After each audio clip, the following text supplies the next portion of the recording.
Não é boa a vossa jactância. Não sabeis que um pouco de fermento leveda a massa toda?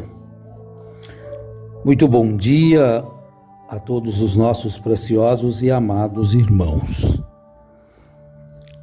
Bem, Paulo, escrevendo aos Coríntios, no capítulo 4, verso 6, ele nos deixa esta interrogação, que também não deixa de ser uma advertência.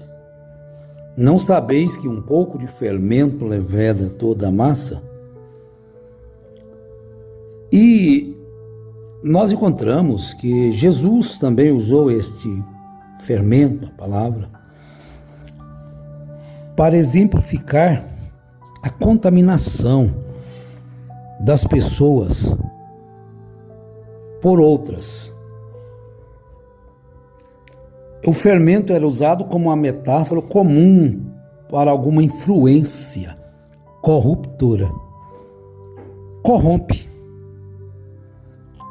Veja que Paulo também, na primeira carta aos Coríntios, capítulo 15, no verso 33, ele diz: não vos enganeis,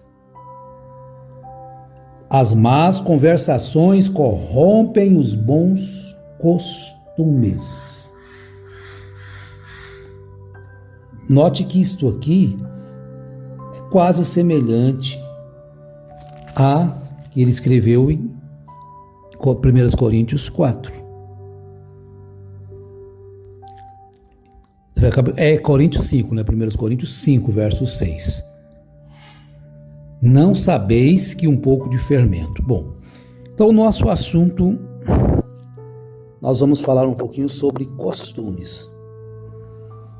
Porque hoje é uma febre de que não tem que acabar com os costumes, com as doutrinas, costumes. Mas você será que não está vendo um mal entendido nesse negócio de costumes? Será que os bons costumes não estão sendo corrompidos também?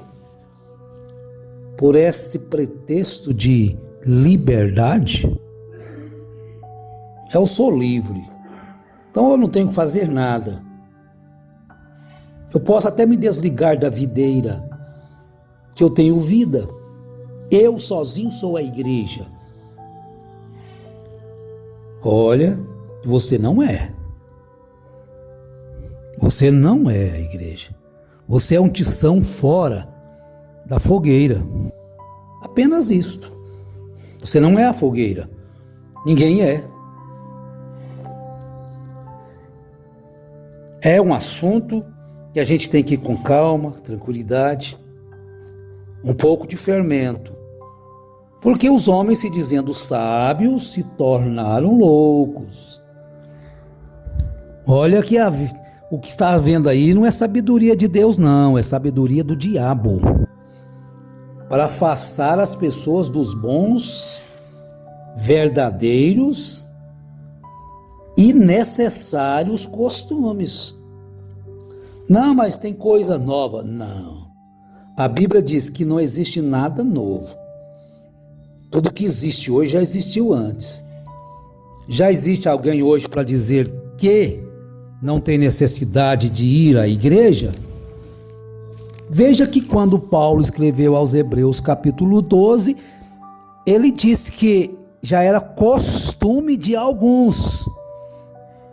Alguns já tinham corrompido os costumes ali e julgava-se desnecessário congregar-se, porque o amor já tinha esfriado.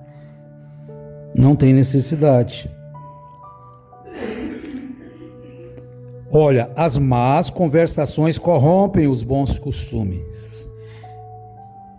Aqueles crentes ali de Corinto, com um ponto de vista defeituoso acerca da ressurreição, não somente tinham sido influenciados pelas más companhias com que se misturavam, mas por sua vez estavam corrompendo outros crentes da congregação.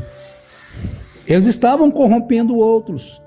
E Paulo estava então vacinando. É a obrigação do pastor vacinar. Não é a obrigação do pastor impedir que pessoas façam as coisas, quebrar a perna das pessoas para que elas não saiam. Não, isso aí não é obrigação do pastor, não. Isso aí é uma seita.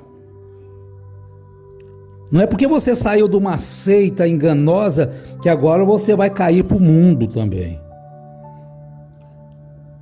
Você tem que saber onde você vai pôr seu pé, porque são os extremos da direita e da esquerda. Não vos engane, não se deixe enganar. Então vejam o que Paulo está dizendo. Essas conversações misturavam, corrompiam, e os coríntios estavam com um ponto de vista defeituoso, porque alguém já tinha dito para eles que aquilo era tolice, era besteira, não tinha necessidade daquilo, que a ressurreição já tinha acontecido e que agora cada um para si e Deus para todos. Até certo sentido a salvação é individual. Mas os salvos não amam se congregarem? Os patos não gostam de estarem juntos? Então não, mas a águia é solitária. Ela é solitária, mas ela se reúne com outras águias. E Jesus disse: aonde estiver o corpo morto, aí se ajuntarão as águias. Ajuntarão as águias, é a palavra. As águias amam ouvir a palavra juntos. Jesus disse isso. Agora, tem-se uma crença. Essa crença sobre águia também, isso aí não é correto. É uma seita também, que tem uma seita que então quase idolatram a águia. Aquilo é um exemplo. Aonde tem a quirela, ajuntam-se os canarinhos para comerem juntos. Eu tenho uma mesa aqui que põe quirela nela. Então os canarinhos se ajuntam. Logo tem os pássaros pretos. Logo tem as pombas que se ajuntam para comer. Agora, se nós formos olhar bem para isso que está acontecendo, você vai ver que o diabo está enganando as pessoas. O diabo está enganando. Você tem que dizer não ao diabo. Seu discernimento do espírito está ficando aonde? Você está vendo somente agora o lado da direita ou da esquerda, não sei qual que ia ser o seu lado. Os ensinos do diabo, eles corroem como gangrena, corrói como câncer. Isso Paulo escreveu na segunda carta a Timóteo, no capítulo 2, no verso 17. Paulo escreveu a Timóteo advertindo-o de certos ensinos. Vejam o que ele disse. Verso 15 adiante. Procura apresentar-te a Deus aprovado como obreiro que não tem de que se envergonhar, que maneja bem a palavra da verdade, mas evita os falatórios inúteis, porque produzirão maior impiedade. E a palavra desses corrói como câncer, entre os quais estão Mineu e Fileto. Agora, Paulo citou o nome deles. A gente evita de citar o nome das pessoas. Mas você sabe quem é que está pervertendo a sua fé? Da onde está vindo esse ensino da perversão da palavra? Vejam os bons costumes. Se não fosse bom, então aquilo não precisaria de estar acontecendo. Vejamos mais uma escritura, segunda carta aos Coríntios, capítulo 11, no verso 3. Paulo hoje é um pouco atrasado, né, para a turma de hoje, né, para os pregadores de hoje. Eles se acham muito mais sábios do que Paulo, mas seus ensinos são anátema, são malditos. Porque Paulo disse que se mesmo um anjo do céu viesse e pregasse um outro evangelho, seria anátema, quer dizer, maldição. Qualquer ensino que é contrário à palavra é maldito. Não precisa ter medo de refutar e nem de pregar contra eles. Mas receio que assim como a serpente enganou a Eva com a sua astúcia, assim também seja corrompida a vossa mente e se aparte da simplicidade e pureza em Cristo, que estão em Cristo.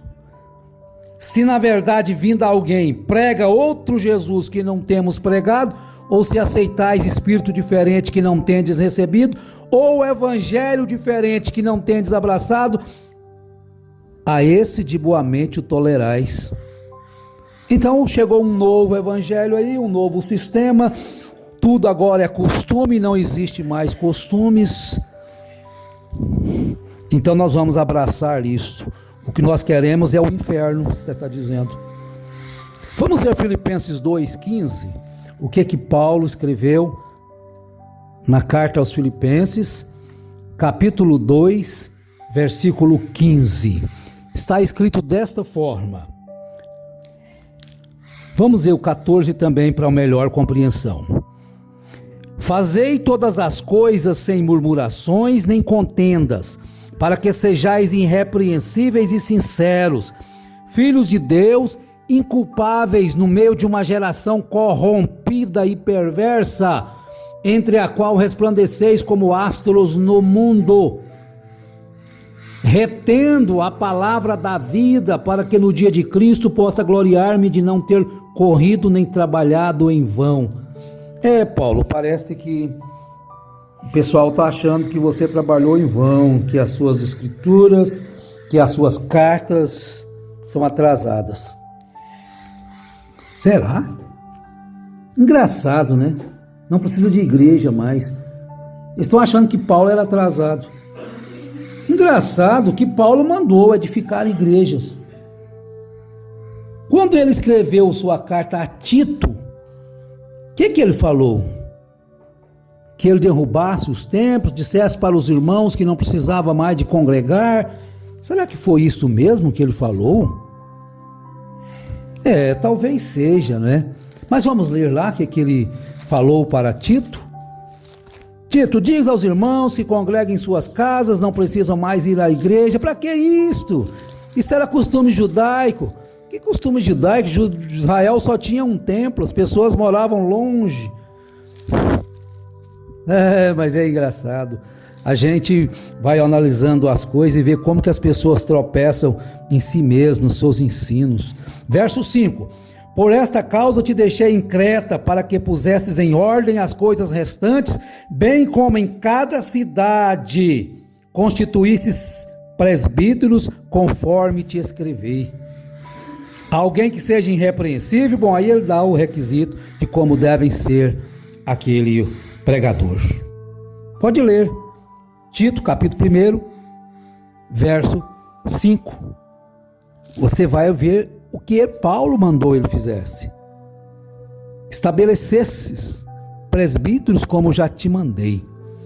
Mas Paulo, que isso? Cada um congrega por si mesmo, cada um tem a Bíblia, cada um adora como quiser. Jesus disse, a hora vem quando os verdadeiros adoradores o adorarão em espírito e em verdade. Todo adorador verdadeiro ama adorar a Deus na congregação. Não adianta você tentar tapar o sol com a peneira. Coitado de Paulo. Não sabia de nada. Bom, mas Paulo não mandou os fiéis congregarem? Coitado, nem sabia que esta era. Não precisaria disso. Nós estaríamos muito mais fiéis, muito mais crentes, muito mais destemidos, muito mais cheios do Espírito Santo, que onde nós fôssemos andando assim na rua, a ala ia abrindo assim, os mortos iam ressuscitando onde a gente pôs os nossos pés, que os enfermos iam saindo das suas cadeiras de roda. Paulo não sabia disso, coitado. Por isso é que ele falou que a gente tinha que congregar, para a gente estar junto com os irmãos, para não perder o calor da fé. A fé está no nosso coração. Mas eu temo que assim como a serpente enganou a Eva, vós também sejais enganados. Meus preciosos irmãos, não vos enganeis. As más conversações corrompem os bons costumes. Mas esse povo antigo era cheio de costume. Os bons costumes devem ser preservados. Você começa com um só desvio da palavra. Logo, a palavra não tem nenhum valor. Logo, é apenas o que o mais sabido diz. O falso mestre, o falso ensinador, o enganador. Olha, meus irmãos, fica assim, conforme Paulo ordenou na carta aos Hebreus. Você pode pensar, mas é hoje que os pastores são... Não, antigamente tinha gente terrível também. E talvez por causa de pastores que eram enganadores, amantes do dinheiro, amantes de si próprios, egoístas, muitos também não iam à igreja. Mas Paulo não apoiou isso não. Paulo disse, não deixai as vossas congregações, como é costume de alguns. Agora, se você ama a Deus, você vai amar o que Paulo deixou, porque Paulo escreveu o Novo Testamento, colocou as coisas em ordem. Mas se você preferir a sua ordem, Deus te abençoe na sua ordem aí, a sua própria ordem. Em nome de Jesus Cristo, pense sobre isso, ore, analise as Escrituras e Deus te abençoe. Amém.